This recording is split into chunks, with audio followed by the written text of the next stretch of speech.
everybody, I'm Tom Vasel. I'm Violet. And I'm Ruby. Now, of the three of us, we all like, I think you guys have watched a lot of the superhero movies that have come out. Maybe. Yeah. I think I like superheroes the most of the three of us. You guys like Yes. anime more than superheroes. I like reading comics. Not of superheroes, though. Yeah. Sometimes. Sometimes. Okay, you don't hate superheroes. Yeah. All right, well, today we're taking a look at the definitive version of Sentinels of the Multiverse. Now, Sentinels of the Multiverse came out 10 years ago. It was the first superhero game, really. I mean, there was some before it, but it was the first one that was done well. It's a cooperative game, a bunch of people fighting against one bad guy, and then there's one environment messing things up. The game had many expansions, came with a gigantically huge box eventually. They redid everything here. The gameplay is pretty much the same. So I'm going to quick show you some of the ways that the game works, and we'll come back. But these guys have never played it before, so let's see what they think. We're just taking a look at this version of the game. I'm not going to be explaining how to play Sentinels. We'll have a link in the description so that you can see how Sentinels of the Multiverse plays from my original review, because not much has changed on how the game plays. So it comes with a rule book, which is written very similarly to the first rule book. There's a lot of things in here. I didn't find this to be particularly... the one thing I really kind of wish is they have this phrase here. It's all written in comic book font and everything. I just think that these walls of text that they have in the rule book and all these different powers, it's not a complex game per se. I just wish the rule book had been done a little bit better. There's also a lore book here, and this is kind of critical actually. I would have written this off like, oh, I don't care about the lore, but you do care about the lore mostly because they tell you the complexity of all the heroes. And this is a big deal because there's a hero in here whose complexity is 10. You don't want to play that hero on your first turn. And then they talk a little about the gameplay and the villains, the difficulty of the villains. I don't understand why this isn't necessarily put right on the cards themselves. And they also, I should mention, if you play Baron Blade, who you should play in your first game because its difficulty is quote-unquote 1, they have the cards in the deck in order, and you can put them in this order so that you have kind of a good way to learn how to play the game. And then the environments, they tell you basically how much difficulty they add. So this is a nice book. I like that this is added. The game comes with larger-than-life cards for each of the different heroes. And so we have the new artwork style, which I like better than the old artwork style, but I still think it's going to be divisive. Some people are still not going to like it. All the different villains come with very big, giant cards, although lots of little text on these cards. There were a couple characters, when I looked at them, or when you flip them over, there's even more text sometimes on the other side of some of these characters. There's a lot going on here, and I found that became almost a side note for me with this game, was like squinting to read the text because there's a lot of it. Each of the heroes has an alternate card, like their first appearance. So the hit points on them might be slightly different, but a big difference is the power that you start with. So you kind of have two different things. I like these a lot, except it's harder for me to be as excited about, this doesn't look like the character anymore. I just wish it was almost a different, it's kind of cool, like, hey, this is their first appearance of that character.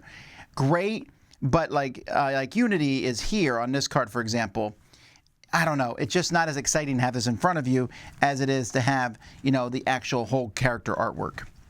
Now, everything fits in this box. It comes with these divider cards, and these are interesting little dividing cards because they're squares, and I don't hate that. I will say that I really had a hard time getting my hands in here into the box.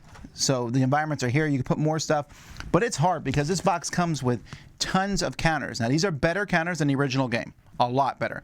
These are very easy, clear to read. I like the counters a lot. But fitting everything in here is pretty tight fit. I sleeved a lot of the cards and then found that the sleeve cards barely fit in. You'd have to squeeze your fingers and smush everything in. You wouldn't be able to bag everything. I had a big problem with that. Also, I got a set of foil cards. And the foil cards are neat looking when you glance at them, but we found they're very difficult to play with. The decks themselves, I like the backgrounds of the decks. They look good. And we have a bunch of artwork here. This part is still really neat. It just shows different scenes from the comics. But there's still a lot of text on these cards, so keep that in mind as you play with the different characters. But there is a lot of content in here, so there's going to be no complaint about the content. Like I said, if you want to see, how the game itself plays, check out my original video.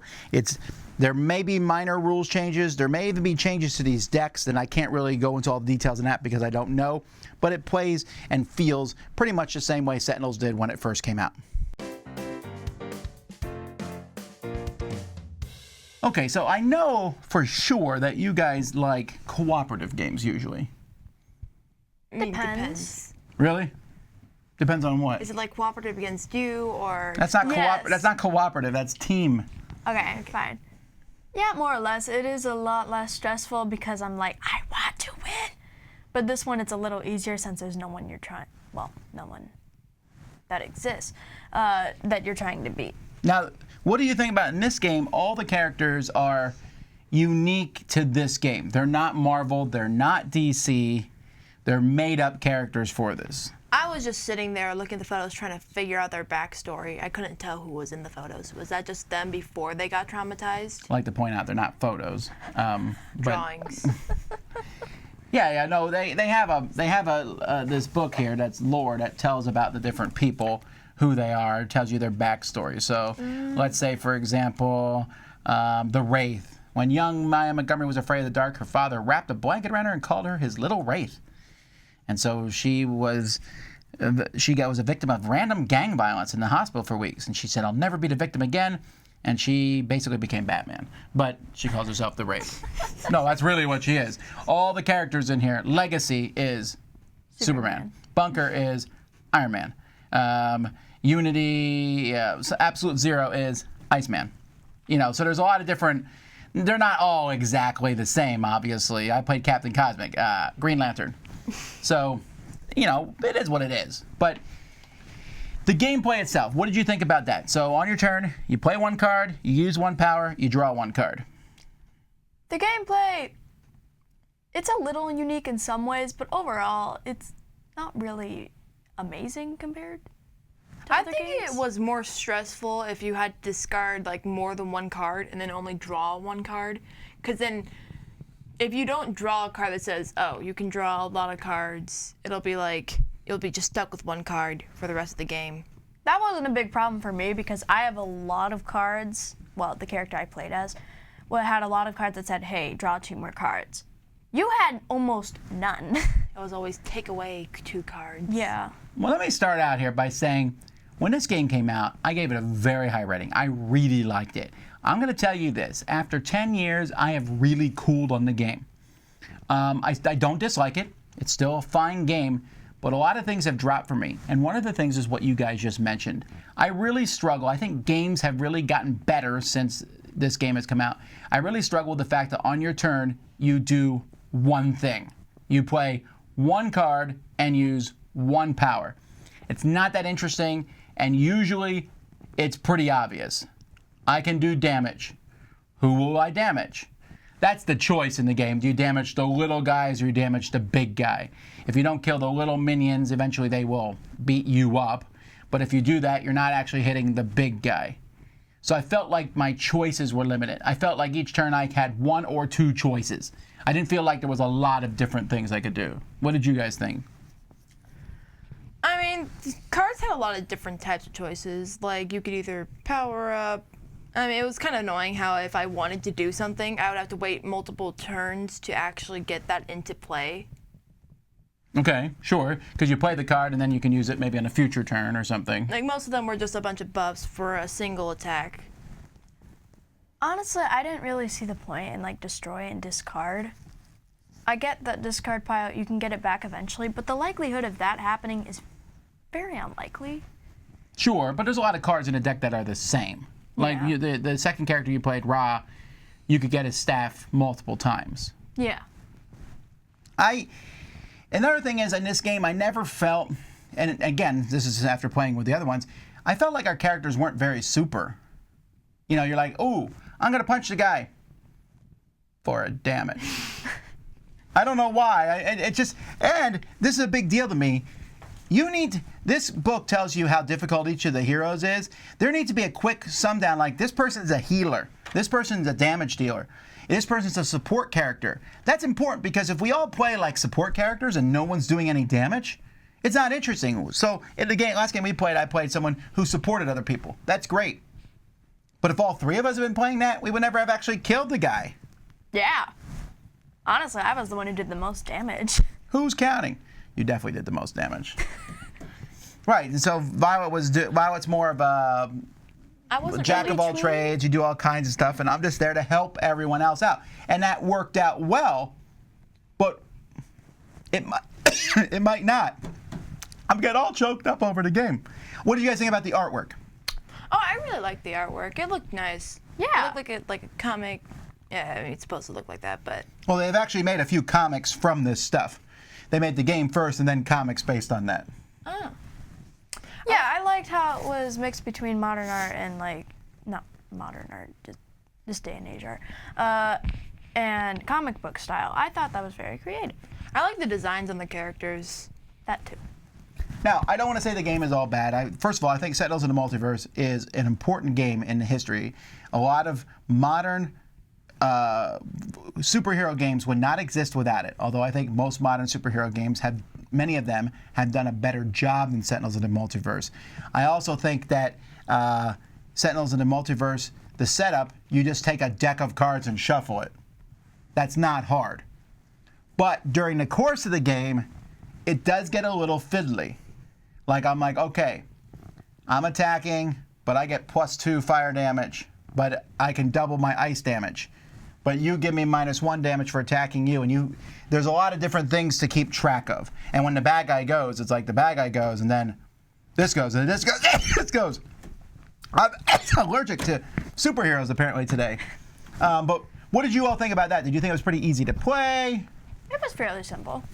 Yeah, it was very annoying how each and every single monster just like hit us for 3 damage. Well, I mean, we won anyway, so it didn't really was a big deal. On the easiest Plus, we level. did have an option to kill them, and we didn't. We did? Well, we could have been putting our damage on them instead of the main bad guy. Well, But we like killed one, considering I but was they the kept- only one who basically gave damage, and all of it was really high. Honestly, I don't think we could have decreased it, just like kept it from getting worse. Right. I always call that, you're like, there's a huge fire. You need to put that fire out, and over there's a little fire. And I'm like, you know what? We put out the big fire. And then the little fire we do later on.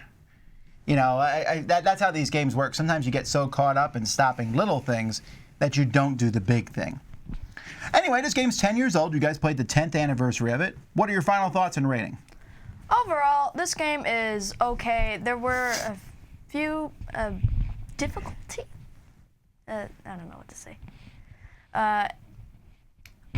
Gameplay fairly simple, easy to set up. 7.5. Well, you said okay. 7.5 is higher than okay. That means Okay, good. fine. Yeah, good. Okay. I like the game. I like the artwork. I mean, it was kind of annoying how you said like they didn't like tell you if one was a healer or support or like a DPS, but I mean, I did like how they told you which one would be the most difficult and what's like easier to play as. I couldn't really tell the difference. I'm very impressed that you used the term DPS. I don't even know what that means half the time. I know it's damage per second, but has nothing. Okay. Genshin. She What's your knows rating? Way too much about it. I would rate it maybe a 7. A 7? Okay. And I'm going to give it actually a 6. I've dropped my rating since the original one. Again, if you pull it out, I'll play it. I'll have an okay time. But as I'm playing through it, I'm like, man, it's a lot of work to go through all these different steps.